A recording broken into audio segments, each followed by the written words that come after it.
আউযু বিল্লাহি মিনাশ শাইতানির রাজিম বিসমিল্লাহির রহমানির রহিম আলহামদুলিল্লাহ আলহামদুলিল্লাহি ওয়াহদা আসসালাতু ওয়াসসালামু আলা মান লা নাবিয়্যা বা'দা রব্বি জিদনি ইলমা রব্বি ইশরাহ লি সাদরি ওয়া ইয়াসসির লি আমরি ওয়াহলুল উকদাতাম মিন লিসানি ইয়াফকাহু কওলি আল্লাহুম্মা লা সাহলা ইল্লা মা জাআলতাহু সাহলা ওয়া আনতা তাজআলুল হাজনা ইযা শি'তা সাহলা আল্লাহুম্মা আল্লিমনা মা ইয়ানফা'না ওয়ানফা'না বিমা আল্লিমতানা ওয়া জিদনা ইলমান ইয়া রাব্বাল আলামিন আল্লাহুম্মা সাল্লি ওয়া সাল্লিম আলা নাবিয়িনা মুহাম্মদ। আসসালামু আলাইকুম ওয়া রাহমাতুল্লাহি ওয়া বারাকাতুহু। আল্লাহ আজ্জা ওয়া জালের কাছে অসংখ্য কোটি শুকরিয়া জানিয়ে শুরু করছি যে তিনি আমাদের আবারও কয়েকজন দিনী বোনকে একত্রিত করেছেন, তার দিনী হালাকায় অংশগ্রহণের তৌফিক দিয়েছেন। আলহামদুলিল্লাহি রব্বিল আলামিন। আমরা আমাদের নিয়তগুলোকে একনিষ্ঠভাবে শুধুমাত্র ইখলাসের সাথে আমরা আল্লাহর জন্য একমাত্র এই হালাকায় বসেছি। এভাবে আমরা আমাদের নিয়তগুলোকে ইনশাআল্লাহ আল্লাহ সন্তুষ্টির জন্য নিয়তগুলোকে এভাবে ঠিক করে ফেলি। আজকে আমাদের হালাকার বিষয়বস্তু হচ্ছে ফিকহুস সিয়াম। আমরা জানি যে এখন রজব মাসের অর্ধেক চলছে, তো ইনশাআল্লাহ ইনশাআল্লাহ আর মাত্র 1.5 মাস পরে আমরা সেই বহু প্রতীক্ষিত রমাদান মাসে পৌঁছে যাব। যে রমাদান মাস হচ্ছে আমাদের, যে রমাদান মাসের জন্য প্রত্যেকটা মুসলিম পুরা বছর ধরে অপেক্ষা করে। রমাদান হচ্ছে আত্মশুদ্ধির মাস। রমাদান হচ্ছে আমাদের গুনাহগুলোকে মাফ করিয়ে নেওয়ার মাস। তো অনেকেরই মনে হতে পারে যে হ্যাঁ, রমাদান আসে, আমরা রমাদানে রোজা রাখি, ফিক হিসেবে কেন আমাদের এই রমাদানের ফিক কেন জানতে হবে? নাম্বার ওয়ান বোনেরা, রাসূলুল্লাহ সাল্লাল্লাহু আলাইহি সাল্লাম বলেছেন যে তলাবুল ইলমি ফরিদাতুন আলা কুল্লি মুসলিম, প্রত্যেক মুসলিমের উপরে দ্বীনের জ্ঞান অর্জন করা ফরজ।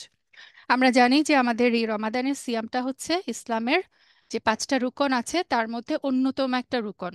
রুকন হচ্ছে স্তম্ভ, যেগুলোর মানে পিলার। একটা ঘর যেমন পিলার, যদি একটা পিলার যদি ভেঙে যায় তাহলে সেই ঘর যেমন টিকে থাকতে পারে না, ঠিক তেমনি ইসলামের এই আমাদের ইসলামকে যদি টিকিয়ে রাখতে হয়, দৃঢ়ভাবে আমাদের ইসলামের বুনিয়াদটা যদি মজবুত করতে হয়, আমাদের এই পিলারগুলোকে কিন্তু শক্ত করতে হবে। তো প্রত্যেকটাই যে যে সমস্ত আমলগুলো আমাদের উপর, যে ইবাদতগুলো ফরজ, সেই ফরজ ইবাদতের গুলা আহকামগুলো জানাটাও আমাদের জন্য ফরজ। এবং আমরা যখন একটা ইবাদতের আহকামগুলো জানবো, যে কি করলে আমাদের ইবাদতটা মানে আরো সুন্দর হবে, কি করলে আমি পূর্ণ সোয়াবটা পেতে পারি, কি করলে আমার এই সিয়াম ভেঙে যাবে, এই যে এই সমস্ত মাসলা মাসাইলগুলো যখন আমরা জানবো, তখন যে কনফিডেন্স নিয়ে, যে অন্তরের প্রশান্তি নিয়ে আমরা সেই ইবাদতটা করতে পারবো, সেটার কোনো তুলনা নাই। এটা ফিকুস সালাহ কোর্সটা যখন আমি নিজে করেছি, তখন আমি বুঝতে পেরেছি যে সলাতের ফিক জানার পরে যে কি করলে আমার সলাৎ ভেঙে যাবে, সলাতের মধ্যে কোন ভুলটা করে ফেললে আমি সেজদায় সাহুর মাধ্যমে সেটাকে সহি করে ফেলতে পারি, এই কনফিডেন্সটা যখন আমাদের মধ্যে থাকে, তখন যে কোনো ইবাদত কিন্তু আমরা পূর্ণ কনফিডেন্সের সাথে প্রশান্তির সাথে করতে পারি। তো সেই আশাই আমাদের আজকের এই মানে কোর্সের সূচনা, যেটা হচ্ছে ফিকহুস সিয়াম। ফিকহ সিয়ামে ডিরেক্ট যাওয়ার আগে আমি একটু কথা বলতে চাই যে আমাকে আসলে কেন দ্বীনের জ্ঞান অর্জন করব, বা দ্বীনের জ্ঞান অর্জন করলে আমি কি পাবো, ফজিলতটা কি। আল্লাহ আজ্জা ওয়া জাল কোরআনে অনেক জায়গায় বলেছেন যে যেমন সূরা ফাতিরের 28 নম্বর আয়াতে আল্লাহ আজ্জা ওয়া জাল বলেছেন যে ইন্নামা ইয়াখশাল্লাহা মিন ইবাদিহিল উলামা, মানে হচ্ছে বান্দাদের মধ্যে কেবল জ্ঞানীরাই আল্লাহকে ভয় করে। যাদের দ্বীনের জ্ঞান আছে তারাই কিন্তু একমাত্র আল্লাহ আজ্জা ওয়া জালকে যে প্রকৃত ভয়, যেভাবে ভয় করার কথা সেরকম ভয় করতে পারে। সূরা আল মুজাদিলাতে আল্লাহ আজ্জা ওয়া জাল বলেছেন যে তোমাদের মধ্যে যারা ঈমান এনেছে এবং যাদেরকে জ্ঞান দান করা হয়েছে। তাহলে দেখেন, এখানে দুইটা কোয়ালিটির কথা বলা হলো, যে যারা ঈমান এনেছে এবং যাদেরকে জ্ঞান দান করা হয়েছে, তাদের কি পুরস্কার, তাদের মর্যাদাটা কি? ইয়ারফাইল্লাহুল্লাযীনা আমানু মিনকুম ওয়াল্লাযীনা উতুল ইলমা দারাজাত। আল্লাহ তাআলা তাদেরকে মর্যাদায় সমুন্নত করবেন। তার মানে দেখেন, আমরা যদি ঈমান আনি এবং যে জ্ঞান, আল্লাহ প্রদত্ত যে জ্ঞান, কোরআন এবং হাদিসের যে জ্ঞান, সেই শরীয়তের জ্ঞান যদি আমরা অর্জন করতে পারি, আল্লাহ আজ্জা ওয়া জাল নিজে বলে দিচ্ছেন যে আল্লাহ তাদেরকে মর্যাদায় সমুন্নত করবেন। সুবহানাল্লাহ। রাসূল সাল্লাল্লাহু আলাইহি সাল্লামের একটা হাদিস, যেটা সহিহ বুখারী এবং সহিহ মুসলিম দুইটাতেই এসেছে, সেটা হলো মাই ইউরিদিল্লাহু বিহি খায়রান ইউফাক্কিহু ফিদ্দিন, আল্লাহ যার কল্যাণ চান তাকে দ্বীনের জ্ঞান দান করেন। কত বড় প্রশান্তির একটা মানে কথা আমাদের জন্য, যে আল্লাহ যার কল্যাণ চান তাকেই কি করেন, দিনের জ্ঞান দান করেন। তো এই যে দিনের জ্ঞান, দিনের জ্ঞানের সোর্সটা কি হতে হবে আমার? কোরআন এবং সুন্নাহ। কোরআন এবং সুন্নাহর জ্ঞানে যখন একজন জ্ঞানী ব্যক্তি কি করতে পারে, আল্লাহর পরিচয় জানতে পারে, হ্যাঁ, এবং আল্লাহর নির্ধারণ করা যে হালাল হারাম সেগুলা সে চিনতে পারে, সে কারণে তার জন্য তখন সত্যিকার অর্থে আল্লাহকে ভয় করে আল্লাহর ইবাদত করা সম্ভব হয়। বোনেরা, আমাদেরকে বলা হয়েছে যে আখিরাতের অনন্ত জীবনের যে সুখ স্বাচ্ছন্দ্য সেটার জন্য তোমরা প্রতিযোগিতা করো। তো আমরা কিভাবে এই প্রতিযোগিতায় লিপ্ত হব? শরীয়তের এই জ্ঞান চর্চার উন্মুক্ত ময়দানে আমাদেরকে আত্মনিয়োগ করতে হবে। আমরা যদি দিনের জ্ঞান অর্জন করি, তার দুইটা মানে দ্বিমুখী কল্যাণ আছে। প্রথমত, একজন দিন শিক্ষার্থী তার যে অন্তর্দৃষ্টি, তার যে উপলব্ধি, সে যে মানে দলিল, মানে সে যখন জানবে যে এটা অথেন্টিক সুন্নাহ থেকে, একদম সহি সুন্নাহ থেকে করা আমল, তখন একজন ব্যক্তি যখন সেই উপলব্ধি নিয়ে একটা আমল করে, তখন তার জন্য জ্ঞানী ব্যক্তির মর্যাদা অর্জিত হয়। কারণ রাসূল সাল্লাল্লাহু আলাইহি সাল্লাম বলেছেন তিরমিজির একটা হাদিসে যে আবেদের উপর আলিমের মর্যাদা, হ্যাঁ, যে আমি আপনি হচ্ছে আবেদ, আমরা সাধারণ ইবাদতকারী, একজন সাধারণ ইবাদতকারীর উপরে আলেমের মর্যাদা হচ্ছে তোমাদের সবচেয়ে সাধারণ ব্যক্তির তুলনায় আমার মর্যাদার অনুরূপ। সুবহান আল্লাহ। তার মানে সকল মানুষের মধ্যে রাসূল সাল্লাল্লাহু আলাইহি সাল্লামের মর্যাদাটা যেরকম সবচেয়ে বেশি ছিল, একজন সাধারণ মানে আবেদ ইবাদতকারীর তুলনায় একজন আলেমের মর্যাদা হচ্ছে সেরকম। এটা গেল আলেম ব্যক্তির নিজের যে তার যে মর্যাদা, হ্যাঁ। আর সেকেন্ড হচ্ছে, একজন দিনী জ্ঞানী ব্যক্তি সে নিজে যেমন আলোকিত হয়, তিনি আরো জনকেও কিন্তু আলোকিত করতে পারেন। সে কারণে দিনের জ্ঞান অর্জন করলে শুধুমাত্র যে আমার নিজের আমলে, নিজের আমল নামায় সোয়াব যোগ হবে সেটা না, বরং অন্যদেরকে যদি আমি সেই দিনের জ্ঞানটা শিখাই, তাহলে তাদের যে আমলের সোয়াব সেটাও কিন্তু আমার আমল নামায় জমা হতে থাকে। কারণ তিনি যাদেরকে দিন শিক্ষা দিবেন তাদের আমলের সোয়াব তার আমল নামায় কিন্তু লিপিবদ্ধ করা হয়। যেটা রাসূল সাল্লাল্লাহু আলাইহি সাল্লাম বলেছেন, সহিহ মুসলিমের একটা হাদিসে এসেছে, যে হেদায়েতের পথে আহ্বান জানাবে এবং তার জন্য যারা যারা সেই পথ অনুসরণ করবে, তাদের সম পরিমাণ সোয়াব রয়েছে, অথচ তা তাদের সোয়াব থেকে কোনো কিছুই হ্রাস করবে না। মানে ধরেন আপনি কোনো একটা মাসালা শিখে আরেকজনকে একটা মাসালা শিখালেন, সেই ব্যক্তি যখন আপনার শেখানো মাসালাটা পালন করবে, সে তো নিজে সোয়াব পাবেই। সে যে আপনার কথা শুনেই মাসালাটা শিখেই নেক আমলটা করলো, সেই কারণে সম পরিমাণ সোয়াব কিন্তু আপনার আমল নামায়ও জমা হতে থাকবে।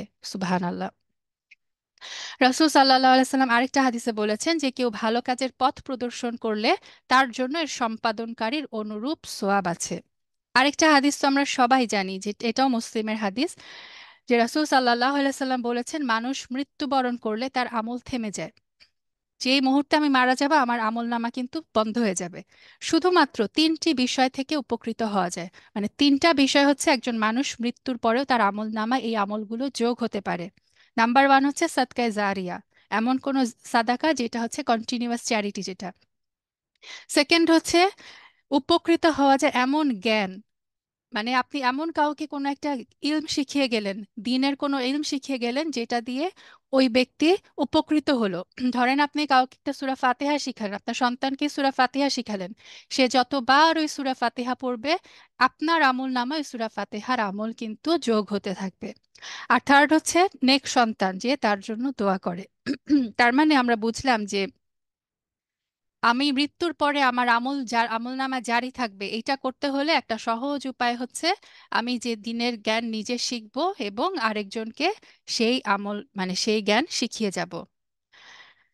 রাসূল সাল্লাল্লাহু আলাইহি সাল্লাম, আহমদ, আবু দাউদ এবং তিরমিজির একটা হাদিস এসেছে যে রাসূল সাল্লাল্লাহু আলাইহি সাল্লাম বলেছেন যে, এটা খুব সুন্দর একটা হাদিস, যে মান সালাকা তরিকান ইয়াতলুবু ফিহি ইলমান সালাকাল্লাহু বিহি তরিকান মিন তুরুকিল জান্নাহ। সুবহানাল্লাহ। যে জ্ঞানের অন্বেষণের কোনো পথ চলে, দেখেন এখানে বলেও নাই যে যে আলেম হয়। আমি আপনি আলেম না, আমরা কি দিনের জ্ঞান অর্জনের মানে পথে আছি, আমরা দিনের জ্ঞান অনুসন্ধান করছি, আমরা জ্ঞান শিখতে চাচ্ছি। কি অসাধারণ কথা যে যে ব্যক্তি জ্ঞানের অন্বেষণের পথে চলে, আল্লাহ তাকে জান্নাতের পথগুলোর একটা পথে পরিচালিত করেন। আমাদের সবার টার্গেট হচ্ছে জান্নাতুল ফেরদৌস, আমরা সবাই জান্নাতে যেতে চাই। জান্নাতে যাওয়ার একটা সহজ উপায় রাসূল সাল্লাল্লাহু আলাইহি সাল্লাম বলে দিলেন যে তুমি দিনী জ্ঞানের অন্বেষণের পথে চলো। বোনেরা, আমরা জাস্ট দিনের জ্ঞান অর্জনের পথে চলা শুরু করি। এটা যারা কোনো মানে যে কোনো ইসলামিক যে কোনো একটা লাইনে পড়াশোনা করতে স্টার্ট করে, তারা এটা সবাই এক বাক্যে স্বীকার করবে। আপনি যখন দিনের জ্ঞান অর্জন করা শুরু করবেন, একটা ওয়ের মাধ্যমে কত শত ওয়ে যে কিভাবে যে আল্লাহ যে দিনের জ্ঞান অর্জনের পথটা সহজ করে দেয়। একটা কোর্সে আপনি ঢুকে দেখেন, ওইখান থেকে 100টা কোর্সের দরজা আল্লাহ আপনার জন্য খুলে দিয়ে আপনি চিন্তাও করতে পারবেন না যে কিভাবে, কোত্থেকে কিভাবে আল্লাহ কোথায় নিয়ে যায়। সুবাহান আল্লাহ, সুবাহান আল্লাহ। রাসূল সাল্লাল্লাহু আলাইহি সাল্লাম এই হাদিসে আরো বলেছেন যে যারা জ্ঞান অর্জন করে তালিবুল ইলম, তাদের জন্য ফেরেশতারা সন্তুষ্টি হয়ে কি করে, ফেরেশতারা তাদের পথে তারা যখন মানে তলেবুল ইলমরা যখন রাস্তা দিয়ে চলে, ফেরেশতারা তাদের ডানা নামিয়ে দেয়। সুবাহান আল্লাহ, কত বড় সম্মান! আর যারা আসমানে রয়েছে, যারা জমিনে আছে এবং পানির ভিতরে থাকা মাছেরা আলেমের জন্য ক্ষমা প্রার্থনা করতে থাকে। আর সাধারণ ইবাদতকারীর তুলনায় আলেমের মর্যাদা সকল তারার তুলনায় পূর্ণিমার রাতে পূর্ণচন্দ্রের শ্রেষ্ঠত্বের মতো। আলেমরা হচ্ছে নবীদের ওয়ারিস। নবীরা কোনো দিনার বা দিরহামের উত্তরাধিকার রেখে যান না। নবীরা যখন মারা যান, তারা কিন্তু দিরহাম দিনার ছেড়ে যান না। তারা ছেড়ে যান কি? জ্ঞান। সেই জ্ঞান যারা কেউ গ্রহণ করে, তারা কি সেই নবীদের উত্তরাধিকারী, সেই নবীদের ওয়ারিস তারা লাভ করে। এটা নিঃসন্দেহে সৌভাগ্যের কাজ। আরেকটা হাদিসে বলা হচ্ছে, নিশ্চয়ই আল্লাহ তার ফেরেশতা পৃথিবী আকাশবাসী এমনকি নিজ গর্তে অবস্থানকারী পিঁপড়া এবং মাছ পর্যন্ত মানুষকে উত্তম বিষয় শিক্ষাদানকারীর উপরে সলাৎ পেশ করে। তার মানে আপনি কিছু শিখলেন এবং আপনি কাউকে সেই জ্ঞানটা, উত্তম জ্ঞানটা শিখালেন। আপনার জন্য সওয়াবটা কি? স্বয়ং আল্লাহ, আল্লাহ সালাত পেশ করে। আল্লাহ সালাত পেশ করার মানে কি বোনেরা? স্কলাররা বলেন যে আল্লাহ কর্তৃক কারো উপর সালাত পেশ করার অর্থ হচ্ছে ফেরেশতাদের কাছে আল্লাহ আজ্জা ওয়া জাল সেই বান্দার প্রশংসা করেন। আর বাকি সমস্ত সৃষ্টি সালাত পেশ করার অর্থ হচ্ছে দোয়া করা। বাকি সব সৃষ্টি আল্লাহর কাছে দোয়া করতে থাকে যে আল্লাহ যেন তার প্রশংসা করে এবং তার জন্য সেই দোয়া করতে থাকে। সুবাহান আল্লাহ। তার মানে এই যে হাদিসগুলো থেকে এবং কোরআনের আয়াত থেকে আমি যদি জিস্ট করি যে দিনের জ্ঞানে আমাদের কেন শিক্ষিত হতে হবে, কেন আমরা দিনের জ্ঞান অর্জন করার চেষ্টা করব, কারণ আল্লাহর বান্দাদের মধ্যে আল্লাহ বলে দিলেন যে কেবল জ্ঞানীরাই তাকে ভয় করেন। জ্ঞানীরা হচ্ছে নবীদের ওয়ারিস, উত্তরাধিকারী। যে জ্ঞানার্জনের পথ চলে, জান্নাতের পথ তার জন্য সহজ করে দেওয়া হয়। এবং জ্ঞানান্বেষী ব্যক্তি এবং যে ব্যক্তি মানুষকে উত্তম শিক্ষা দেয়, তার জন্য সমস্ত সৃষ্টি এমনকি গর্তের পিঁপড়া এবং পানির মাছ পর্যন্ত ক্ষমা প্রার্থনা করতে থাকে। মানুষকে উপকারী জ্ঞানদানকারীর উপরে স্বয়ং আল্লাহ, তার ফেরেশতাগণ এবং অন্যান্য সৃষ্টি সালাত পেশ করে। জ্ঞানী ব্যক্তির রেখে যাওয়া জ্ঞান তার মৃত্যুর পর তাকে উপকৃত করতে থাকে। জ্ঞানী ব্যক্তি যাদেরকে তাদের জ্ঞানের ভিত্তিতে সঠিক পথ প্রদর্শন করেন, তাদের কর্মের সোয়াবও তিনি লাভ করেন। তো এতগুলো, এত সুন্দর সুন্দর মানে মর্যাদা, এত সুন্দর সুন্দর ফজিলত জানার পরে আপনি আমি যে কোনো বুদ্ধিমান ব্যক্তি কি হাত গুটিয়ে বসে থাকবে? না। তাদেরকে কি করতে হবে, আমাদেরকে কি করতে হবে? জ্ঞানের ময়দানে পা রাখতে হবে। জ্ঞান অর্জনের পথে আমাদেরকে চলতে হবে। আমরা শিক্ষক না হতে পারি বোনেরা, অ্যাটলিস্ট আমরা তোয়ালেবুল ইলম হয়ে যাই। আমরা শিখি, আমরা সবাই স্টুডেন্ট তো হতে পারি। এবং যতটুকুই শিখবো সেটা চেষ্টা করব নিজের যে সার্কেল, আমাদের প্রত্যেকের একটা সার্কেল আছে। ফ্যামিলিতে একটা সার্কেল থাকে, ফ্রেন্ড সার্কেল থাকে, সোসাইটিতে আমাদের একটা সার্কেল থাকে। যে যতটুকুই শিখবো, যাই শিখবো, অ্যাটলিস্ট নিজের পরিবারের মধ্যে, নিজের বন্ধু বান্ধবের মধ্যে, নিজের আত্মীয় স্বজনের মধ্যে সেই জ্ঞানটুকু আমরা ছড়িয়ে দেওয়ার চেষ্টা করব ইনশাআল্লাহ। আচ্ছা, তাহলে এখন আমরা চলে আসি আমাদের মেইন টপিকে, সিয়াম। আমাদের টপিক হচ্ছে ফিকহু সিয়াম। সিয়াম কি? সিয়াম শব্দটা হচ্ছে আরবি শব্দ। আরবির প্রত্যেকটা শব্দেরই একটা শাব্দিক অর্থ থাকে আর একটা আভিধানিক পারিভাষিক অর্থ থাকে। তো সিয়াম এবং আসসাওম, আসিয়াম এবং আসসাওম দুই শব্দ, এই দুটা শব্দই কোরআন এবং হাদিসে ব্যবহৃত হয়েছে এবং একই অর্থ। আসসাওম এবং আসিয়ামের সমার্থক শব্দ, একই অর্থ। তো সিয়াম শব্দটার আবিধানিক অর্থ হচ্ছে বিরত থাকা। বিরত থাকা, কেউ কেউ এটাকে বলেছে এটা হচ্ছে মুতলাকুল ইমসাক, তার মানে হচ্ছে সব কিছু থেকে পরিপূর্ণ বিরত থাকা। ইসলামে কিন্তু সিয়াম মানে শুধু খাওয়া পানাহার থেকে বঞ্চিত থাকা না, ইভেন যে কথা বলা থেকে কেউ যদি চুপ থাকে, কথা বলা থেকেও কিন্তু সিয়াম রাখে। যেমন সূরা মারিয়ামের 26 নম্বর আয়াতে আল্লাহ আজ্জাওয়াজাল বলছেন যে, আল্লাহ আজ্জাওয়াজাল যখন মানে মারিয়াম আলাইহিস সালামকে নির্দেশ দিলেন যে তুমি তোমার এই কোলের সন্তানকে নিয়ে তোমার কওমের কাছে ফেরত যাও, তখন কেউ যদি কিছু জিজ্ঞাসা করে তখন কি বলতে বলা হলো? যে ইন্নি নাযারতু লির-রাহমানি সাওমান ফালান উকাল্লিমাল ইয়াওমা ইনসিয়া, যে আমি পরম করুণাময়ের জন্য চুপ থাকার মানত করেছি। এই যে চুপ থাকার সাওম করা, তার মানে কি এখানে সিয়াম শব্দটা এসেছে চুপ থাকার জন্য। মানে আমরা বুঝলাম যে সিয়াম শব্দটার শাব্দিক অর্থ হচ্ছে বিরত থাকা, সংযত থাকা, দূরে থাকা। তো সিয়াম শব্দের সমার্থক হিসেবে ইংরেজিতে যে ফাস্টিং এবং বাংলায় অনেক সময় আমরা উপবাস এই শব্দগুলো ইউজ করি, এটা কিন্তু আসলে যথার্থ অনুবাদ হয় না। কারণ ইংলিশে ফাস্টিং বলতে শুধুমাত্র খাবার আর পানীয় থেকে বিরত থাকা বোঝায়, কিন্তু ইসলামের যে সিয়াম, এটার মধ্যে কিন্তু শুধুমাত্র খাবার এবং পানীয় না, আরো অনেক কিছু ব্যাপার আছে যেগুলো থেকে আমাদেরকে বিরত থাকতে হয়, যেটা আমরা ইনশাল্লাহ দেখব। আচ্ছা, এটা গেল আবিধানিক অর্থ। আর পারিভাষিক অর্থ যদি আসি, ইসলামের পরিভাষায় এটা শায়খুল উসাইমিনের দেওয়া সংজ্ঞা, যে ইসলামিক পরিভাষায় সিয়ামটা হচ্ছে আল্লাহ সুবহানাহু ওয়া তাআলার ইবাদতের নিয়তে ফজর থেকে শুরু করে সূর্যাস্ত পর্যন্ত সিয়াম ভঙ্গকারী কাজসমূহ থেকে সম্পূর্ণরূপে বিরত থাকাই হচ্ছে সিয়াম। আমি আরেকবার বলছি, আল্লাহ সুবহানাহু ওয়া তাআলার ইবাদতের নিয়তে ফজর থেকে শুরু করে সূর্যাস্ত পর্যন্ত সিয়াম ভঙ্গকারী কাজসমূহ থেকে পরিপূর্ণভাবে বিরত থাকার নাম হচ্ছে সিয়াম। এখন এই সংজ্ঞা থেকে আমরা সিয়ামের কিছু মৌলিক উপাদানগুলো যদি দেখি, ফার্স্ট হচ্ছে বিরত থাকা। হ্যাঁ, প্রথমে পেলাম যে সম্পূর্ণরূপে বিরত থাকা। তো তার মানে যে সমস্ত কাজ দ্বারা সিয়াম নষ্ট হয়ে যায় সেগুলো থেকে আমাদের সম্পূর্ণরূপে বিরত থাকতে হবে। এখন এই বিরত থাকার ক্ষেত্রে আবার তিনটা গুরুত্বপূর্ণ বিষয় আছে।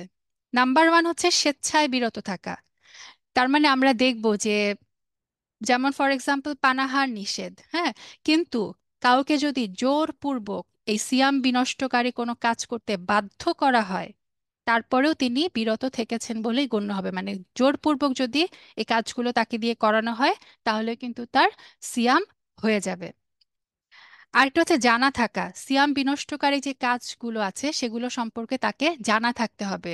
কেউ যদি না জেনে, ফর এক্সাম্পল একটা ইনজেকশন সে নিয়ে নিল, যে ইনজেকশনটা নিলে যে সিয়াম ভেঙে যাবে এটা সে জানতো না, না জানার কারণে যদি সে করে ফেলে তাহলেও তার সিয়াম হয়ে যাবে, সে বিরত থেকেছে বলেই গণ্য হবে। আরেকটা হচ্ছে ভুলে যাওয়া, ভুলে যাওয়ার কারণে সিয়াম বিনষ্টকারী কাজগুলো যদি সে করে ফেলে তারপরেও তার সিয়াম হয়ে যাবে। কেউ যদি ভুল করে করে ফেলে, কিছু একটা খেয়ে ফেলে, তাহলেও তার সিয়াম বাতিল হবে না, তার সিয়াম কবুল হয়ে যাবে। তো এটা গেল মানে বিরত থাকা। আরেকটা হচ্ছে সময়টা, সময়টা যদি আমরা দেখি সংজ্ঞা থেকে, যে ফজর থেকে সূর্যাস্ত পর্যন্ত, তার মানে হচ্ছে এই ফজর থেকে সূর্যাস্ত পর্যন্তই হচ্ছে এই সিয়াম যে বিনষ্টকারী কারণগুলো, সেই কারণগুলোর আহ যদি করে ফেলা হয় তাহলে হচ্ছে তার সিয়াম বিনষ্ট হবে। এর পরে বা উক্ত সময়ের আগে কিংবা পরে যদি এই সিয়াম বিনষ্টকারী কাজগুলোতে লিপ্ত হয়, তাহলে কিন্তু তার সিয়ামের কোনো ক্ষতি হবে না। আর যেটা ইম্পর্টেন্ট সেটা হচ্ছে আল্লাহর নিয়ত, আল্লাহর ইবাদতের নিয়তে সিয়াম পালন করা। কেউ যদি ওই যে এখন আছে না ইন্টারমিটেন্ট ফাস্টিং করে, যে কেউ ইন্টারমিটেন্ট ফাস্টিং করলো, তারপর তার মনে হলো যে আচ্ছা 16 ঘন্টা তো আমি না খেয়ে থাকতে হবে, আচ্ছা ঠিক আছে আমি এটা সিয়াম হিসেবে পালন করে ফেলি, তাহলে কিন্তু তার সিয়াম কবুল হবে না। সিয়াম হতে হবে একমাত্র আল্লাহর ইবাদতের জন্য, যে এই সিয়ামটা রাখছি আমি আল্লাহর ইবাদতের জন্য, আল্লাহর সন্তুষ্টির আশায়। নিয়ত যদি সিয়ামের মানে আল্লাহর সন্তুষ্টি না হয়, তাহলেও সেই সিয়াম কিন্তু গ্রহণযোগ্য হবে না। আচ্ছা, এখন আসি আমরা ইসলামের সিয়ামের মর্যাদা এবং বিধান। রমাদানে সিয়াম পালন করা ইসলামের 5টা স্তম্ভের একটি, এটা আমরা সবাই জানি। তো কেউ যদি এই জিনিসটা অস্বীকার করে, যে তাহলে সে মুসলিম থাকে না। সে মুসলিম থাকবে না। কেউ যদি এই সিয়ামের বাধ্যতামূলক হওয়ার ব্যাপারটাকে অস্বীকার করে, তাহলে সে মুসলিম না। আর যে এই বাধ্যতামূলক হওয়াটাকে স্বীকার করে কিন্তু পালন করে না, তার মানে দুইটার মধ্যে কিন্তু পার্থক্য আছে। একটা হচ্ছে যে সে মানেই না যে সিয়াম রাখতে হবে, তাহলে সে মুসলিম না। আর সে যদি মানে যে সিয়াম রাখতে হবে অথচ সে পালন করে না, তাহলে সে হবে ফাসিক, সত্য ত্যাগকারী, সে পাপাচারী। সিয়ামের ফজিলতে যদি আসি, রাসূল সাল্লাল্লাহু আলাইহি সাল্লাম বলেছেন যে মান সামা রমাদানা ঈমানা ওয়া ইহতিসাবান গুফিরা লাহু মা তাকদ্দামা মিন যামবি। অর্থাৎ যে ব্যক্তি ঈমান সহকারে সওয়াবের আশায় রমাদানে সাওম পালন করবে, তার অতীতের সমস্ত গুনাহ ক্ষমা করে দেওয়া হবে। তার মানে এখানে দেখেন দুইটা শর্ত। আমি যদি চাই যে আমার গুনাহ, রমাদান হবে আমার গুনাহ মাসের মাফ, তাহলে আমাকে দুইটা শর্ত পালন করতে হবে। নাম্বার ওয়ান হচ্ছে ইমানের সাথে, তার মানে ইমানের যে পিলারগুলো আছে আমাকে নিশ্চিত করতে হবে যে আমার ইমান কমপ্লিট। আরেকটা হচ্ছে সওয়াবের আশায়। স্কলাররা বলেছেন সওয়াবের আশায় মানে হচ্ছে ইখলাসের সাথে, একমাত্র আল্লাহর সন্তুষ্টির জন্য, দুনিয়াবি কোনো আশায় না, অন্য কোনো কারণে না, শুধুমাত্র আল্লাহর কাছ থেকে আমি এই সিয়ামের সওয়াব চাই, এরকম নিয়ত করে যদি কেউ সিয়াম পালন করে, তাহলে তার অতীতের সমস্ত গুনাহ ক্ষমা করে দেওয়া হবে। আচ্ছা, সহি বুখারী, সহি মুসলিম, সাহিহাইনে একটা হাদিস এসেছে, আবু হুরায়রা রাদিয়াল্লাহু তাআলা আনহু থেকে বর্ণিত। রাসূল সাল্লাল্লাহু আলাইহি সাল্লাম বলেন, আদম সন্তানের প্রত্যেকটি আমলের সওয়াব 10 গুণ থেকে 700 গুণ পর্যন্ত বৃদ্ধি হয়। আল্লাহ বলেন, তারপরে হচ্ছে হাদিসে কুদসি চলে আসে, আল্লাহ বলেন, সুবহানাল্লাহ, আল্লাহ কি বলেছেন যে ইল্লা সম, সম ছাড়া, মানে সম ছাড়া আদম সন্তানের প্রত্যেকটা ভালো গুণ, প্রত্যেকটা মানে যে আমলই সে করুক, তার সওয়াব 10 গুণ থেকে 700 গুণ পর্যন্ত আল্লাহ আজ্জা ওয়া জাল সেটাকে ইনক্রিজ করেন। কিন্তু সমের ক্ষেত্রে আল্লাহ বলেছেন যে ফা ইন্নাহু লি, সম হচ্ছে আমার জন্য, ওয়া আনা আজরি বিহ, এবং আমি এর প্রতিদান দিব। সুবহানাল্লাহ, সুবহানাল্লাহ। তার মানে দেখেন আল্লাহ আজ্জা ওয়া জাল বলছেন যে এই শ্রমের যে কত গুণ প্রতিদান, সেটা 10 গুণ থেকে 700 গুণ না, বরং এটা আরো অনেক অনেক বেশি, আরো অনেক অনেক বেশি। এবং স্কলাররা এটা বলেছেন যে কেন সাওমের মধ্যে আসলে কি এমন স্পেশাল আছে যে এটার মানে পুরস্কারটা আল্লাহ আজ্জা ওয়া জাল নিজে দিবেন। কারণ অন্যান্য যে কোনো সিয়াম ছাড়া অন্যান্য যে কোনো আমলের ব্যাপারে কিন্তু মানে রিয়া ঢুকাটা খুব মানে খুব ইজি। আপনি সলাৎ পড়ছেন, কেউ একজন ঢুকলো কোত্থেকে আপনার অজান্তে আপনার মধ্যে হয়তো রিয়া ঢুকে যাবে। কিন্তু সওম হচ্ছে এমন একটা ইবাদত যে ইবাদতের রিয়া ঢোকাটা খুব কষ্ট। কারণ কেউ যদি মানুষ লোক দেখানোর জন্য সিয়াম পালন করতে চায়, তাহলে সে কি করতে পারে, গোপনে কিন্তু পানাহার করতেই পারে। সে বাথরুমে গেল, একটু পানি গিলে ফেললো, এটা কোনোই ব্যাপার না। কিন্তু তার মানে কোনো একজন রোজাদার যখন আসলেই সে সাওম পালন করে, সেইটা, তার যে নিয়তটা সেটা আল্লাহ ছাড়া আর কেউ জানে না। এবং রোজার হচ্ছে এমন একটা ইবাদত, এটা হচ্ছে একমাত্র ইবাদত যেটা হচ্ছে কন্টিনিউয়াস ইবাদত। আপনি কখনো 12 ঘন্টা 16 ঘন্টা ধরে মানে এক নাগাড়ে আপনি জিকির করতে পারবেন না, এক নাগাড়ে আপনি কোরআন পড়তে পারবেন না, এক নাগাড়ে আপনি সলাৎ পড়তে পারবেন না। সিয়াম হচ্ছে এমন একটা ইবাদত যেখানে কন্টিনিউয়াস, আপনি 12 ঘন্টা হোক 18 ঘন্টা হোক, কন্টিনিউয়াস একটা ইবাদতের মধ্যে কিন্তু আমরাই থাকি এই একমাত্র সাওমে। এবং ওই যে যেটা বললাম যে সিয়ামের যে আপনি আসলেই রোজা আছেন কিনা, এই রোজাদার গোপনে পানাহার করলে আল্লাহ ছাড়া কেউ সেটা জানবে না। সে কারণে নিয়তের যে ইখলাস, একনিষ্ঠতার কারণে আল্লাহ আজ্জাওয়াজাল নিজে এর বিশেষ সোয়াব দান করবেন, যেটা 10 গুণ থেকে 700 গুণের সীমায় সীমাবদ্ধ থাকবে না। এটা ফাথুল বারী গ্রন্থে লেখক এই আমি নিজের প্রতিদান দেব এটার বাক্যের ব্যাখ্যায় 10টা ব্যাখ্যা দিয়েছেন, তার মধ্যে একটা হচ্ছে এই ব্যাখ্যাটা, যে সিয়ামের ক্ষেত্রে ইখলাসটা মানে এটা যে একমাত্র আল্লাহর জন্য, এটা মানে প্রুফ করাটা খুব ইজি, এবং এটা হচ্ছে একটা স্পেশাল ইবাদত। তারপরে হাদিসটা আরো একটু আছে যে রোজাদারের জন্য রয়েছে দুইটি আনন্দ। একটা আনন্দ ইফতারের মুহূর্তে, আরেকটি আনন্দ তার রবের সাথে সাক্ষাতের মুহূর্তে। মানে সে যখন তার সাওমের পুরস্কারটা লাভ করবে, সাওমকারী, সেই কেয়ামতের দিনে, তখন সেটা হবে তার সেই মানে সেকেন্ড আনন্দের মুহূর্ত। আর রোজাদারের মুখের ঘ্রাণ আল্লাহর নিকট মেশকের সুঘ্রাণের চেয়েও উত্তম। আচ্ছা, এখন আমরা এই যে সিয়ামের পূর্ণ সোয়াব যদি নিতে চাই, যে আল্লাহ যে বললেন মানে 700 গুণের চেয়েও বেশি আল্লাহ আজ্জা ওয়া জাল নিজে সেটার প্রতিদান দিবেন। আমরা যদি পূর্ণ সোয়াবটা অর্জন করতে চাই তাহলে কি করতে হবে আমাদের? সিয়ামের এই বিরাট ফজিলত আর সোয়াব যদি আমরা চাই তাহলে সঠিকভাবে সুন্নাহ অনুযায়ী আমাদেরকে সিয়াম পালন করতে হবে। সাওম ভঙ্গকারী যে বিষয়গুলো, যে মেইনলি হচ্ছে আপনার পানাহার মানে আর হচ্ছে হাজব্যান্ড ওয়াইফের ইন্টিমেট রিলেশনশিপ, সেটা এই সাওম ভঙ্গকারী বিষয়গুলো থেকে বেঁচে থাকার পাশাপাশি আরও কিছু বিষয় থেকে আমাদের বেঁচে থাকাটা জরুরি, যেটা রাসূল সাল্লাল্লাহু আলাইহি সাল্লাম হাদিসের মাধ্যমে আমাদেরকে জানিয়েছেন। সহিহ বুখারী এবং মুসলিমের হাদিসে এসেছে, রাসূল সাল্লাল্লাহু আলাইহি সাল্লাম বলেছেন, সিয়ামু জুন্নাহ, সিয়াম হচ্ছে ঢাল। একটা ঢাল যুদ্ধক্ষেত্রে যোদ্ধাকে যেমন রক্ষা করে, ঠিক তেমনি সিয়াম হচ্ছে আমাকে পাপাচার থেকে রক্ষা করতে পারে, সিয়াম আমাকে আমার গুনাহ থেকে বাঁচিয়ে রাখতে পারে। কিন্তু কখন, সিয়াম কখন ঢাল হবে? রাসূল সাল্লাল্লাহু আলাইহি সাল্লাম বলছেন যে রোজাদার যেন অশালীন কথা না বলে এবং মূর্খতাপূর্ণ কোনো আচরণ না করে।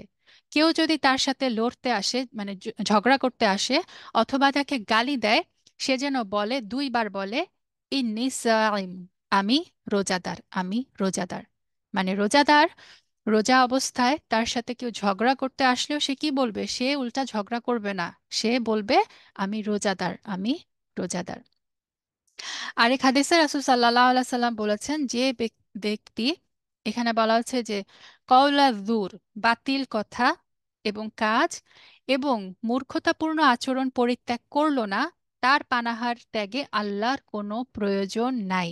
মানে কেউ রোজা রাখলো, সে খেলো না, পানাহার করলো না, হাজব্যান্ড ওয়াইফের ইন্টিমেট রিলেশনশিপেও জড়ালো না, কিন্তু সে কি করলো? কওলা যুর, সে বাতিল কথা মূর্খতাপূর্ণ কাজ করে ফেললো, তাহলে সেই সিয়ামের, রাসূল সাল্লাল্লাহু আলাইহি সাল্লাম বলছেন, আল্লাহর কোনো দরকার নাই সেই সিয়াম, সেই সিয়াম কবুল হবে না। এখানে হাদিসে যে মানে কাউলু জুর শব্দটা ব্যবহৃত হয়েছে, এটার মধ্যে স্কলাররা বলেছেন এই কাউলু জুর বা মানে অসার কথার মানে হচ্ছে সব ধরনের নিষিদ্ধ কথা, মিথ্যাচার, মিথ্যা সাক্ষী দেওয়া, গালিগালাজ, অশালীন কথা, গীবত, নামিমা, মিথ্যা অপবাদ, আরেকজনকে নিয়ে ঠাট্টা উপহাস, সব কিছু এর আওতায় পড়বে। তার মানে সিয়ামরত অবস্থায় আমাকে, আমার মুখ দিয়ে কি বের হচ্ছে? দেখেন, সিয়ামরত অবস্থায় আমি মুখের কিছু ঢুকাচ্ছি না, কোনো খাদ্যও খাচ্ছি না, পানীয় খাচ্ছি না, কিন্তু আমার মুখ দিয়ে যে কি বের হচ্ছে সেটার ব্যাপারে কিন্তু আমরা অনেক সময় সতর্ক হই না।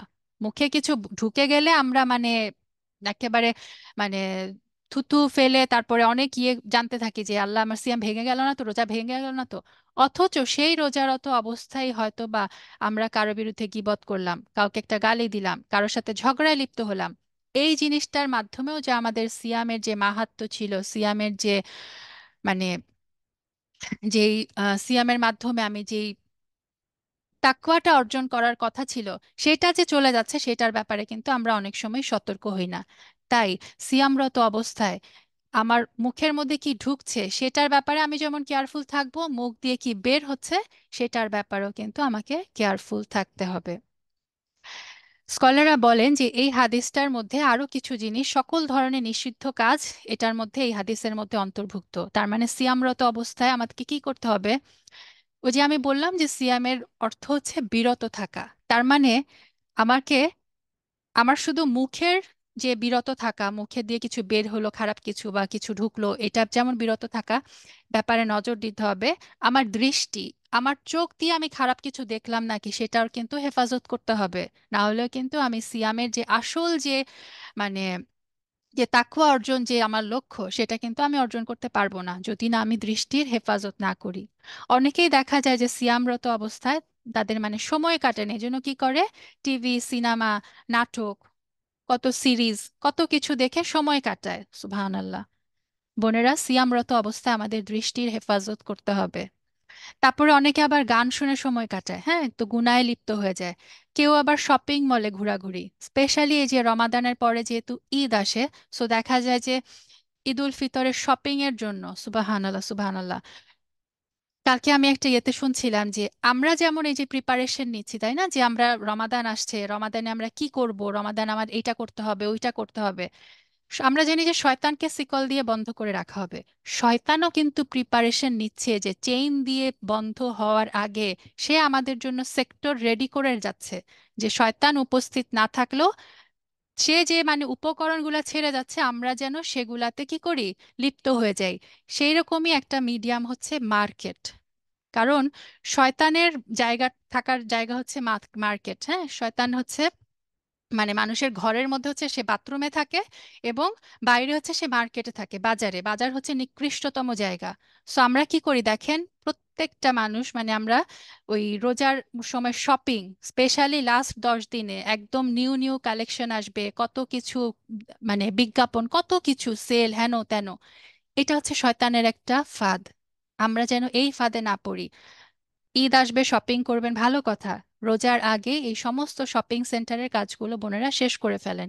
রোজার মধ্যে, রমাদানে রোজা রেখে আপনি যে কোনো একটা মলে যান, গান শুনতে আপনি বাধ্য, আপনি শুনতে না চাইলেও আপনি গান শুনে ফেলবেন। সো এই যে আমার কানটাকে, আমার কানেরও কিন্তু হেফাজত করতে হবে। সো এই শপিং মলে ঘোরাঘুরি করে চোখের, কানের, কথার দ্বারা যে গুনায় আমরা লিপ্ত হই, সেটা থেকে যেন আমরা, আল্লাহ যেন আমাদের হেফাজত করে। সমস্ত শপিং, বাইরের সব কাজ আমরা যেন রমাদানের আগে শেষ করে ফেলতে পারি। আরেকটা হচ্ছে ইফতারের আয়োজনে অনেক সময় দেখা যায় আমরা বিশাল আয়োজন করতে গিয়ে অপচয় করে ফেলি। হ্যাঁ, এই ব্যাপারেও আমরা যেন ইসরাফ যেন আমরা না করি। কারণ আল্লাহ তাআলা বলেছেন যে তিনি অপচয়কারীকে পছন্দ করেন না। সো আমরা সিয়াম রাখছি, আমরা আল্লাহর সন্তুষ্টি অর্জন করতে চাচ্ছি, আমরা যেন কোনোভাবে অপচয় না করি। ইফতার আয়োজনের নামে আমরা যেন অপচয় না করি। আচ্ছা, তো এই যে কাজগুলো সব অবস্থাতেই নিষিদ্ধ। বিশেষভাবে সাওম পালনকারী এই সমস্ত পাপগুলো আরো বেশি গুরুতর, যার কারণে কি হতে পারে, আমাদের সিয়ামের যে সওয়াব সেটা বিনষ্ট হয়ে যেতে পারে। এবং এই ধরনের কাজে যদি আমরা লিপ্ত হই, তাহলে সিয়ামের যে উদ্দেশ্য ছিল, আল্লাহ আল্লাহ কোরআনে যে বলেছেন যে কেন আমাদের উপরে সিয়াম দেওয়া হয়েছে, লাআল্লাকুম তাত্তাকুন, যাতে তোমরা তাকওয়া অর্জন করতে পারো। এই তাকওয়া অর্জনটাই কিন্তু ব্যর্থ হয়ে যাবে আমরা যদি এই অসার কাজে এবং কথায় লিপ্ত হয়ে যাই। রাসূল সাল্লাল্লাহু আলাইহি সাল্লাম বলেছেন যে অনেক রোজাদারেরই সাওমের দ্বারা অর্জন হচ্ছে কেবল ক্ষুধা তৃষ্ণা, আর বহু নামাজেরই কিয়ামের দ্বারা অর্জন হচ্ছে কেবল রাত্রি জাগরণ। কত ভয়াবহ কথা, যে কেউ কেউ হয়তো সম রাখলো, কিন্তু সে কি করলো, শুধু ক্ষুধা আর তৃষ্ণাই অর্জন করলো, তাকওয়া সে অর্জন করতে পারলো না। আমরা যেন সেই রকম বান্দার অন্তর্ভুক্ত না হই। এখন আসি সাওমের নিয়ত। আমরা জানি যে প্রত্যেকটা ইবাদতের জন্য নিয়তটা হচ্ছে একটা শর্ত।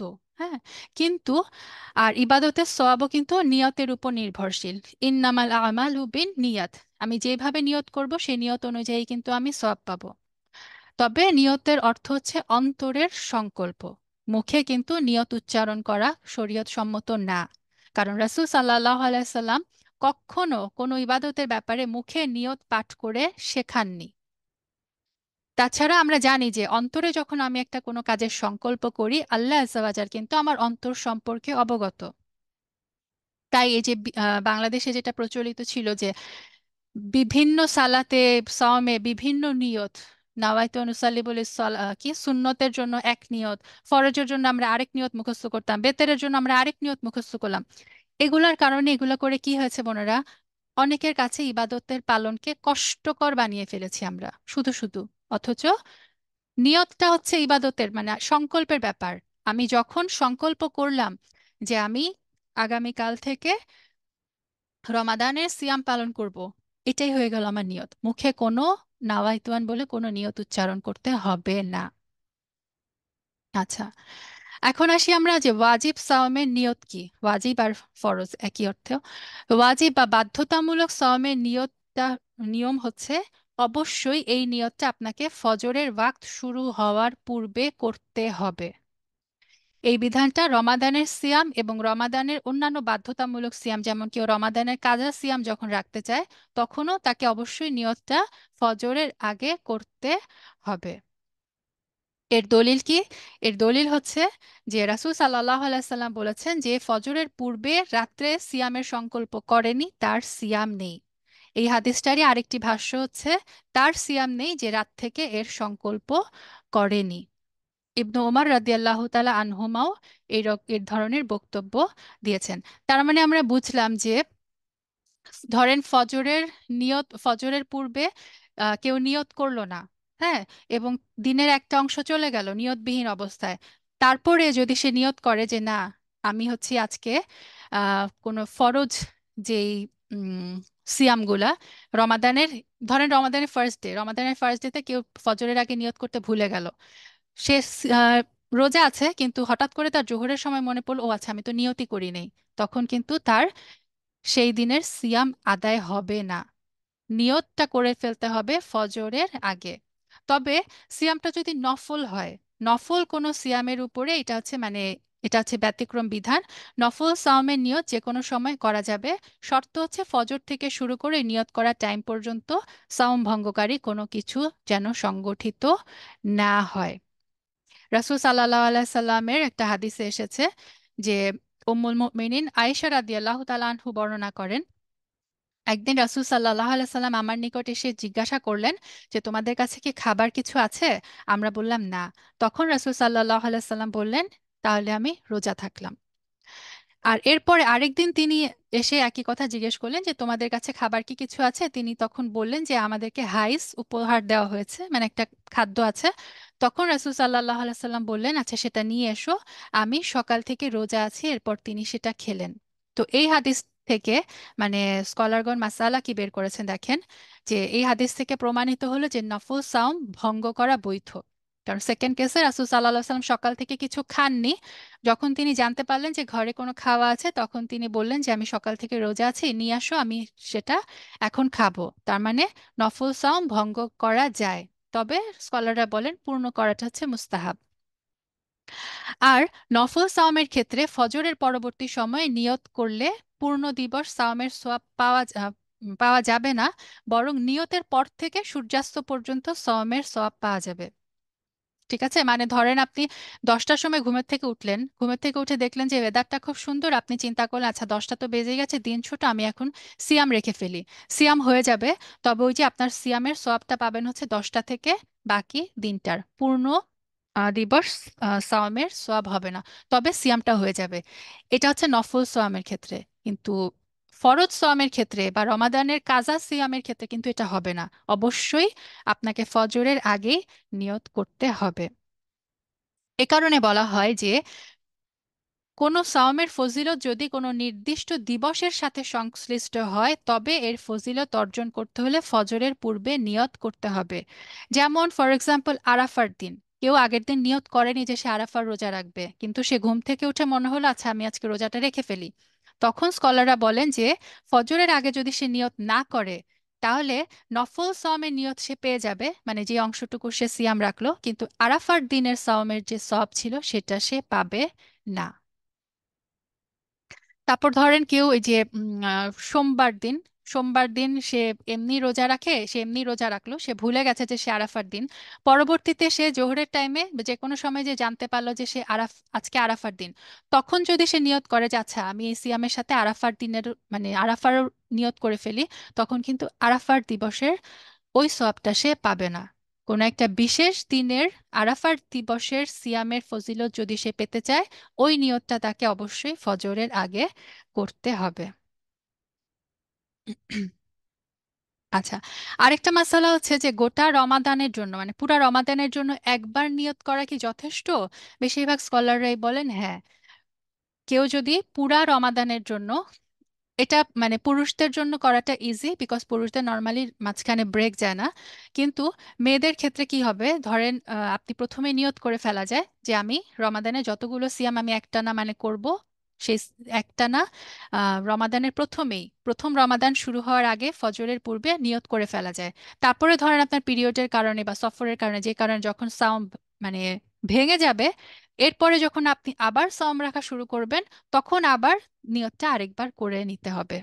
মাসালাটা হচ্ছে এরকম যে রমাদানের সওম কিংবা অন্যান্য যে সমস্ত সওম একটানা প্রতিদিন রাখা হয় সেগুলোর জন্য শুরুতেই নিয়ত থাকাটা যথেষ্ট, যদি না এর মাঝখানে কোনো ছেদ পড়ে, মানে মাঝখানে যদি ব্রেক পড়ে যায়, মাঝখানে যদি সফরে গেলেন বা অন্য কারণ কারণে ব্রেক পড়ে গেল, তখন আবার যখন সিয়াম রাখা শুরু করবেন তখন আবার একবার নিয়ত করে নিলেই হবে। রমাদানের সিয়ামের নিয়ত প্রত্যেক রমাদানের আগে মানে প্রত্যেক দিন আগে আগে করতে হবে না। একবার করে নেওয়াই যথেষ্ট। যদি না ব্রেক পড়ে। আচ্ছা, এখন আসি ফজরের শুরু এবং সূর্যাস্তের সময় নির্ণয় সংক্রান্ত মাসায়েল। ফজরের শুরু, রোজাদারের কর্তব্যটা কি? ফজরের শুরু এবং সূর্যাস্তের সময় সম্পর্কে নিশ্চিত হওয়া। কারণ আমরা সিয়ামের সংজ্ঞায় দেখলাম যে ফজর থেকে সূর্যাস্ত পর্যন্ত তাকে সিয়াম রাখতে হবে। তো তার মানে এই যে তাকে অবশ্যই জানতে হবে যে ফজরের শুরুটা কখন এবং সূর্যাস্তটা কখন। তো এই সম্পর্কে জানার জন্য একজন রোজাদার কি করতে পারে? সরাসরি সে পর্যবেক্ষণ করতে পারে। যদি সে জানে যে আকাশের কোন অবস্থায় ওই যে ফজরে যে সাদা রেখা কালো রেখা থেকে স্পষ্ট হয়ে যায়, এই ব্যাপারটা, এই মাসাইলটা যদি তার জানা থাকে যে কিভাবে আকাশের অবস্থান মানে দেখে বোঝা যায়, কালার দেখে বোঝা যায় যে ফজরের শুরু, এটা হচ্ছে নাম্বার ওয়ান। সরাসরি পর্যবেক্ষণ করতে পারে অথবা নির্ভরযোগ্য কোনো মুয়াজ্জিনের উপর নির্ভর করতে পারে। যে আম, এটা বাংলাদেশের প্রবলেম, কারণ বাংলাদেশ হচ্ছে ওয়াক্তের সাথে আজান দেওয়া হয় না। তো কেউ যদি জানে যে হ্যাঁ এরকম কোনো মসজিদ আছে যেখানে একদম ওয়াক্তের সাথে আজান দেওয়া হয়, তাহলে সেই মুয়াজ্জিনের উপর সে নির্ভর করতে পারে। অথবা নির্ভরযোগ্য কোনো প্রচার মাধ্যম কর্তৃক প্রচারিত আজানের উপর নির্ভর করতে পারে। অথবা নির্ভরযোগ্য কর্তৃপক্ষ কর্তৃক ঘোষিত বা তৈরিকৃত ক্যালেন্ডার অনুসরণ করতে পারে। আমরা যারা এখানে মানে নন মুসলিম কান্ট্রিতে বসবাস করি, মসজিদে আমরা আজান শুনি না, আমরা যেটা করতে পারি, কাছাকাছি যে মসজিদ আছে প্রত্যেক মসজিদই রমাদানের একটা ক্যালেন্ডার দেয়। সেই ক্যালেন্ডার অনুসরণ করলে ইনশাল্লাহ আমাদের মানে হয়ে যাবে। আর এখন হচ্ছে মোবাইলে যে অ্যাপসগুলো আছে সেটাতে কিন্তু খুব সহজেই একদম ওয়াক্তের শুরু, সূর্যাস্তের শুরু, মানে সূর্য সূর্যোদয় সবকিছুই কিন্তু জানাটা এখন খুব সহজ। আচ্ছা, এখন কেউ ধরেন এমন একটা কন্ডিশনে আছে যে তার কাছে ঘড়ি নাই বা তার কাছে কোনো প্রচার মাধ্যম নাই, মোবাইলও নাই, এটা যদিও এখনকার ক্ষেত্রে রেয়ার, বাট যেহেতু আমরা ফিক পড়ছি, সো ফিকহি বইতে যেই মাসাইলগুলো আছে আমি চেষ্টা করছি একটু একটু টাচ করে যাওয়ার। ধরেন কারো কাছে কোনো জানার কোনো উপায়ই নাই যে ফজরের টাইম হয়েছে কিনা, ঘড়িও নাই, আশেপাশে কোনো মসজিদও নাই, তার কাছে কোনো মোবাইল টোবাইল কিছুই নাই। তখন সে কি করতে পারবে? তার জন্য বিধানটা হচ্ছে ফজর হয়েছে বলে নিশ্চিত না হওয়া পর্যন্ত পানাহার সে করতে পারবে। কারণ নিয়মটা হচ্ছে ফজরের শুরু। তো যতক্ষণ সে নিশ্চিত না হচ্ছে যে ফজর হয়নি ততক্ষণ পর্যন্ত সে পানাহার করতে পারবে। কারণ স্কলাররা বলেন যে আল্লাহ আযাওয়াজাল সূরা বাকারায় বলেছেন যে আহার করো এবং পান করো যতক্ষণ না ফজরের সাদা রেখা কালো রেখা থেকে স্পষ্ট হয়। এখন ধরেন কেউ ওই টাইম ভেবে যে ফজর হয়নি ভেবে সে খেলো, হ্যাঁ, তারপরে সে জানতে পারলো যে সে যে টাইমে মানে খেয়েছে সেটা আসলে ফজরের ওয়াক্ত তার আগেই হয়ে গেছে। তা সত্ত্বেও তার সাওম আদায় হয়ে যাবে। কারণ তার জন্য অন্যভাবে জানা পসিবল ছিল না এবং সে তার অনুমানের উপর ভিত্তি করে মানে সে নিশ্চিত, তার কাছে মনে হয়েছে যে ফজর হয়নি, এটা ভেবে সে পানাহার করেছে।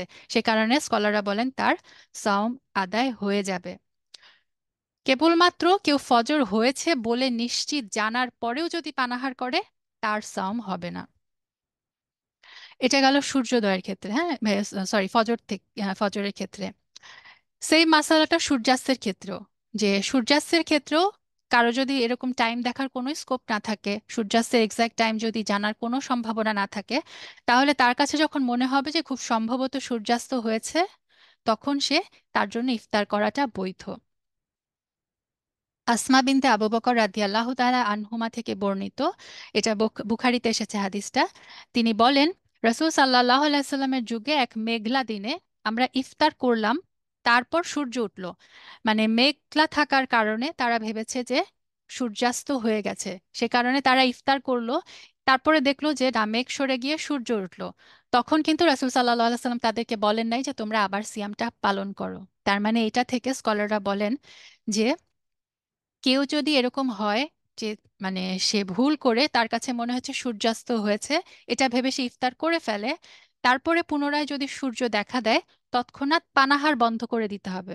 মানে আপনি দেখলেন, আপনি ইফতার করে ফেললেন ভুলে, তারপরে দেখলেন যে সূর্য উঠছে, সূর্য আছে, সূর্য তখন অস্ত যায়নি, তখন কিন্তু আমি পানাহার কন্টিনিউ করতে পারবো না, ওই মোমেন্টে আমাকে পানাহার স্টপ করে দিতে হবে। হ্যাঁ, তাহলে স্কলাররা বলেন যে এর পূর্ববর্তী পানাহারের কারণে সাওমের কোনো ক্ষতি হবে না, যেহেতু এটা অজ্ঞতাবশত ছিল। আর যদি পরে সেটা জানে, মানে যে পরে ধরেন সে পানাহারও করে ফেললো, আর সে সূর্যও দেখে নাই। তারপরে সে জানতে পারলো যে না, আমি তো আসলে ইফতারের টাইমের 5-6 মিনিট আগে বা কিছুক্ষণ আগে আমি ইফতার করে ফেলেছি।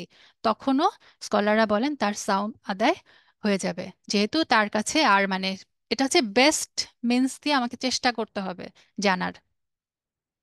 তো এরপরও মানে যদি ভুলবশত সূর্যাস্তের আগে ইফতার করে ফেলা হয় তাহলে তার সাওম আদায় হয়ে যাবে। আচ্ছা, প্লেনে ভ্রমণকারীর ক্ষেত্রে করণীয় কি? প্লেনে ভ্রমণরত অবস্থায় সূর্যাস্ত এবং ফজরের সূচনা প্লেন থেকে দেখে নির্ণয় করতে হবে।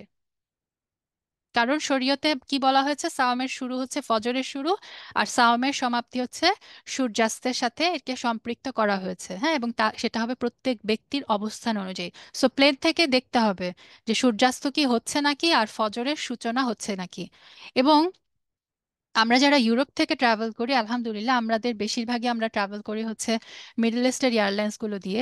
তো এরা যেহেতু মুসলিম এয়ারলাইন্স, এরা কিন্তু মানে খুব সুন্দর করে সেহরির টাইম, ইফতারের টাইম তারা কিন্তু বলে দেয়, ডিক্লেয়ারও করে। এবং গত রমাদানে আমি যখন ট্রাভেল করি তখন মানে এটা আমার পার্সোনাল এক্সপিরিয়েন্স থেকে বলছি যে ওরা যখন খাবার দেয় তখন যদি আপনি বলে দেন যে না আমি তো রোজা, ওরা আবার করে কি সেই খাবারটা রেখে আপনাকে ইফতারের টাইমে আবার সে গরম করে সেই খাবারটা সার্ভ করে, আলহামদুলিল্লাহ। তো মুসলিম এয়ারলাইন্সে ট্রাভেল করলে তো কোনো প্রবলেমই নাই, খুব ইজিলি মানে যারা তো নিজেরাই বুঝতে পারে যে সূর্যের অবস্থান দেখে যে সূর্যাস্ত হচ্ছে ফজরের টাইম হচ্ছে। আর যারা আমাদের মতো লেম্যান যারা এই ব্যাপারগুলো বুঝতে পারি না, তারা কিন্তু এয়ার হোস্টেসকে বললে ওরা কিন্তু হেল্প করে যে এখন ইফতারের টাইম হয়ে গেছে, এখন হচ্ছে ফজরের টাইম এতটার সময়, আর কিছুক্ষণ পরে মানে ফজর ইয়ে হয়ে যাবে, ফজর শুরু হয়ে যাবে। এগুলা কিন্তু ওরা এই টাইমগুলো কিন্তু প্রোভাইড করে, আলহামদুলিল্লাহ। কোনো কারণে ধরেন আপনি এমন একটা এয়ারলাইন্সে ট্রাভেল করলেন যে যেখানে এয়ার হোস্টেসরা আপনাকে এটা বলতে পারলো না, বা আপনিও আন্দাজ করে ওই জিনিসটা ক্লিয়ারলি বুঝতে পারছেন না যে সূর্যাস্ত হলো কিনা ফজরের টাইম হলো কিনা, তখন স্কলাররা বলেন সাধ্যমতো আন্দাজ করে সাওমের শুরু এবং শেষ করবে। কারণ এক্ষেত্রে এছাড়া আর কোনো উপায় নাই। হ্যাঁ, সো সাধ্যমতো আন্দাজ করে শুরু করলে সাওম আদায় হয়ে যাবে ইনশাল্লাহ। এখন একটা আরেকটা মাসালা হচ্ছে, ধরেন বিমানে ভ্রমণকারী ভূমিতে থাকা অবস্থায়, ধরেন আপনি বাংলাদেশে আছেন, আপনি সূর্যাস্তের সময় অনুযায়ী বাংলাদেশ ইফতার করলেন, ইফতার করে আপনি প্লেনে উঠলেন। এখন এরোপ্লেন আকাশে উঠার পরে সূর্য দেখা গেল, মানে আপনি উল্টা দিকে ট্রাভেল করছেন, আপনি ওইখান থেকে ধরেন ইউরোপের দিকে ট্রাভেল করছেন। তখন কি, যেহেতু আপনি উল্টা দিকে আসছেন সে কারণে আপনি এরপরে আবার সূর্য দেখলেন, তখন তাকে আর পানাহার থেকে বিরত হতে হবে না, কেননা তার সাউন্ড শরীয়ত সম্মতভাবে পূর্ণ হয়ে গেছে।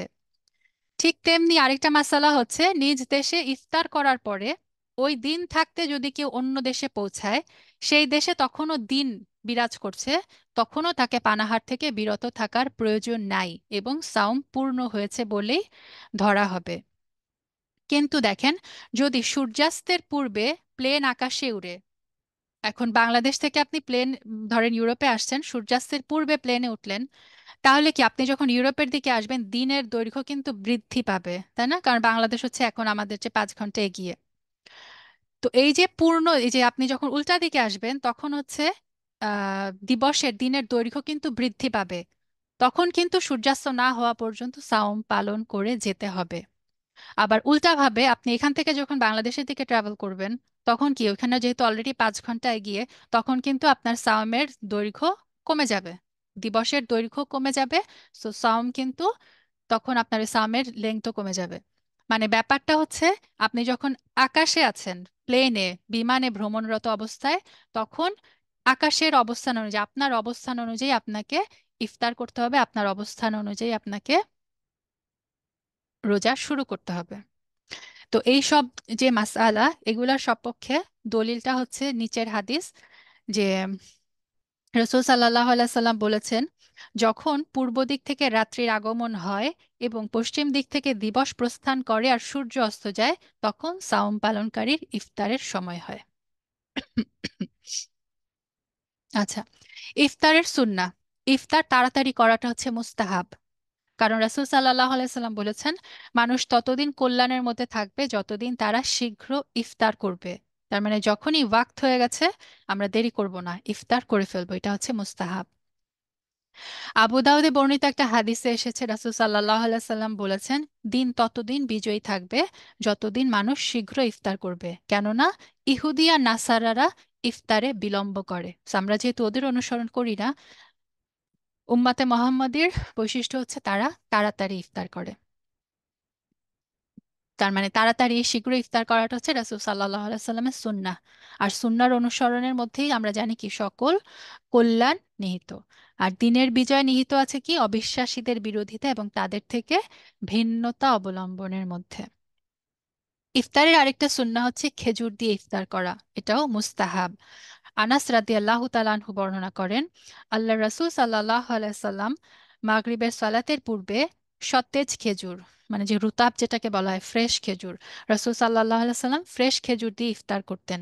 এবং এই ফ্রেশ খেজুর যখন না থাকে তখন তিনি শুকনা খেজুর দিয়ে ইফতার করতেন। আর তাও না থাকলে কয়েক ঢোক পানি পান করতেন। তার মানে আমরা চেষ্টা করব রাসূল সাল্লাল্লাহু আলাইহি সাল্লামের সুন্নত অনুযায়ী খেজুর দিয়ে ইফতার করতে। আর ইফতারের দোয়া আব্দুল্লাহ বিন আমর বিন আস রাদিয়াল্লাহু আনহুমা থেকে বর্ণিত, রাসূল সাল্লাল্লাহু আলাইহি সাল্লাম বলেছেন যে, মানে যে ইফতারের আগে যে দোয়া করাটা, দোয়া করার মুহূর্ত, প্রত্যেক মুসলিমের জন্য রমাদানে সে করে এমন একটা কবুল দোয়া বরাদ্দ আছে। হ্যাঁ, একটা কবুল দোয়া। তার মানে এই হাদিস থেকে অনেকেই বলেন যে ইফতারের আগের দোয়া কবুল হয়, ঠিক তেমনি সেহেরির আগের যে দোয়া, ওই দোয়া কবুল হয়। তো ইফতারের আগে আমরা যেন মানে স্পেশালি আমাদের মহিলাদের যেটা হয় যে ইফতারির আয়োজন করতে করতে, ইফতারি প্লেট পরিবেশন করতে করতে, টেবিল সাজাতে সাজাতে দেখা যায় যে ইফতার আজান দিয়ে দেয়। ওই সময়টা এইটা যেন আমাদের ভুল না হয় বোনেরা। ইফতারের অ্যাটলিস্ট 5-10 মিনিট আগে টেবিল পুরাপুরি সেট করে আমরা যেন একান্ত নিভৃতে বসে আল্লাহ আজ্জা ওয়া জাল্লার কাছে যেন একটু দোয়া করি, এটা হচ্ছে দোয়া কবুলের মুহূর্ত। আর ইফতার করার পরে মানে একটু খেজুর আর পানি খাওয়ার পরে রাসূল সাল্লাল্লাহু আলাইহি সাল্লাম কি বলতেন, এটা ইবনে ওমর রাদিয়াল্লাহু আনহুমা থেকে বর্ণিত। আল্লাহ রাসূল সাল্লাল্লাহু আলাইহি সাল্লাম ইফতার করার পরে বলতেন, যাহাবাল যামাউ ওয়াবতাল্লাতিল উরুকু ওয়া সাবাতাল আজরু ইনশাআল্লাহ।